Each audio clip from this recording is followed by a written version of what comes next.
Hello, everyone. Thanks for listening to Vita May podcast. I'm happy to recommend using Anchor.fm as my podcast tool. It's a free tool. It automatically publishes your podcast to Spotify. You may manually submit your podcast to Apple Podcasts, Google Play Music, Castbox.fm, and others. It is straightforward to use from your mobile phone application or computer and laptop browser. You can invite friends and record when ready and more. You may also monetize by recording guided ads that you select per episode. Join in on the fun of sharing your experiences and stories and download the free Anchor app or go to anchor.fm to get started. Again, that's anchor.fm. Thank you.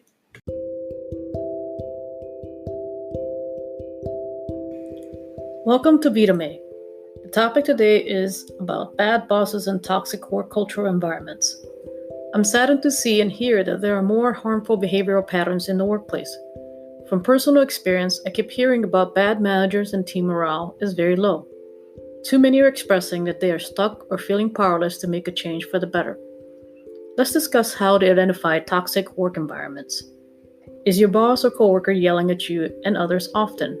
When you inquire with others, they accept this as a norm and nobody corrects them. Are they complaining about what will happen to your project if you're not around? Do they deny you of your time off for unreasonable reasons? Are they not providing clear expectations or measurements for your success? Do they favor only specific people because they are friends, family, or have favors or blackmail information in providing opportunities, great projects, better recognition, etc.?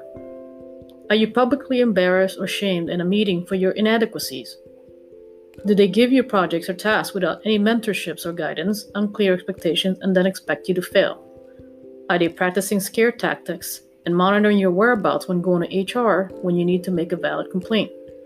Are people purposely sabotaging your projects? Do people speak over you and take your ideas? Were you denied a promotion because you were too good of an asset to your current role? You have addressed an issue or concern with the individual, escalated to the proper management tier levels, and still nothing addresses the problem that you need support in. Do you feel blamed or often feel at fault for something you didn't do? Have you worked in your role or company and not received the merit for many years? Do you feel that your boss is not supportive of you and not present, or think that you aren't welcome to seek help or guidance from them? Do you feel like an imposter working in a role even though you are very qualified? Are you experiencing trauma, depression, anxiety, and uncertainty in the work environment? Do you feel that you're experiencing discrimination because of your gender, cultural background, accent, social status, religion, education, disability, age, etc.? If you try to seek help within your work, you feel shut down, vulnerable, and there is no confidentiality. You experience retaliation. Is your company using your immigration status as an indirect threat to just doing work with no fair merit or work support? Do you feel physically and mentally drained being at work? If you answered any of these questions, yes, you are most likely in a very toxic work environment. What can you do to survive or overcome these types of environments? Depending on you, different kinds of actions may be applied. There is no one-size-fits-all solution, and resolution may take longer depending on your tolerable level. I will try to give examples that may help you in navigating this type of environment. First, I would ask myself if I deserve to be mistreated. I would have to say that that's a no. If you have not had a merit increase, I would suggest asking for it first. Know your worth. Do some research on what the market value is for the salary or hourly rate you could earn. Glassdoor and other sites provide anonymous feedback on pay, work culture, how to interview, and more. Look online for similar job functions and get an idea of the opening salaries and pay details. Even if you're not looking to apply for a new role, make comparisons. If you're still in school like high school, college, etc., get advice on how to create your brand online via LinkedIn, job sites, etc., internships, and more. What are your short and long-term goals at work? Assess where you are today and what can you continue to offer as services for products for your company. Be prepared to give justification for the merit increase. Please don't wait too long to ask for one. You may ask within a year if you've done significant services and provided great examples of how you've been effective in the company. You may ask for that merit increase. Build some confidence on it. If you have shown great initiative and great result because of your work efforts, you are more than likely able to ask for more. Don't assume that you are on a scheduled merit increase. Be proactive and ask. Be brave and ask. The worst that others can say is no. I say this often to many people, always have a plan A to Z. Keep your ears and eyes open for potential opportunities. For challenging people at work, there will be varying degrees of techniques to apply. If you have issues or are experiencing challenges with specific individuals, try to have a conversation in private with them over a coffee break, lunch, or just on the side. The caveat is that you feel safe speaking alone with this individual. If you feel unsafe to speak with this individual, see if you can get your manager, human resource representative, or another individual who can help be the mediator or witness. Select a safe place instead of the office if you feel others are watching or undermining you when speaking to HR or people who you need to report incidents to. Never speak with individuals who are blatantly abusing their power on you alone. Find advocates or sponsors who can help you. If you're experiencing harassment and discrimination, confirm your company's policy against these types of behaviors. Also, note the laws in your country or place of work. Seek legal advice when necessary. There are many different organizations that you can also reach out to if further protection is needed. Use the support lines available within your company or outside, especially if you are in crisis.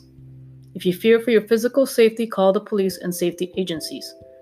Depending on what you can do, resigning from your role may be the last resort. You may lose your employment due to unfair treatment. In the past, if I didn't feel that I could make a change or could get the support that I needed to be successful at work, I have left and moved on to better opportunities or better work environments. If you find that your company then offers to give you more money when you are about to exit, I would recommend that you continue to leave anyway. The reason for this is they know your worth, but they didn't feel that you needed to get the pay that you deserve. Even if you stayed for a little while and got a little bit more money, you would still feel unhappy working in a bad environment. If possible, and you're able, assess how much stress you are dealing with and how much impact this toxic work environment causes you. Are you second-guessing yourself when you shouldn't? Are you feeling ill more often due to heavy stress on top of your workload? Are you losing meaning in your life? Are you feeling lost or stuck being in a very toxic place? Please don't wait too long to find new opportunities. The longer you wait, the more it will get worse for you. If you decide you need to leave this toxic work environment, below are some things to consider. Again, please be brave and know that there are better opportunities out there.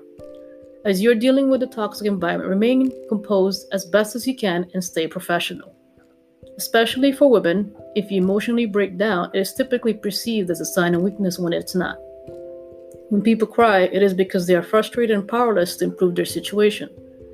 Not many are empathetic until they are in a difficult situation themselves. Seek help not only legally, but also via mentors, friends, family, and group supports. You are not alone. There are plenty of people who have been laid off, fired, or needed to exit the company for various reasons. Even if you do not work in a very toxic environment, you should work towards having mentors and supported groups of people who can give you tools in navigating work environments. The market has changed, and moving through different roles, departments, and companies are becoming a norm. Understand the contract agreements that you have for your employment. If you require FMLA and disability assistance, use it to fit your personal needs. They are there when you need it. What should organizations do to prevent and reduce toxic work environments? Ensure that the company has core values that build trust, competence, value, respect, and empathy for employees. Enable people to have peer support groups at work. Mentorship and regular follow-up from managers and subordinates are not optional. When hiring managers or supervisors, we should not assume they have all the tools and want to be leaders. It is not uncommon to promote people who are considered experts and have no leadership skills. It is a disservice to people to have leaders who do not have empathy, do not have the curiosity or motivation to build a great company or team. It only takes one individual to ruin a team. Building teams requires trust, the confidence, the enablement necessary to continue to work productively and create solutions that grow the company. You may have heard this statement before. It comes from the top. The latter applies to all levels of management, whether frontline, mid-level, or executive level.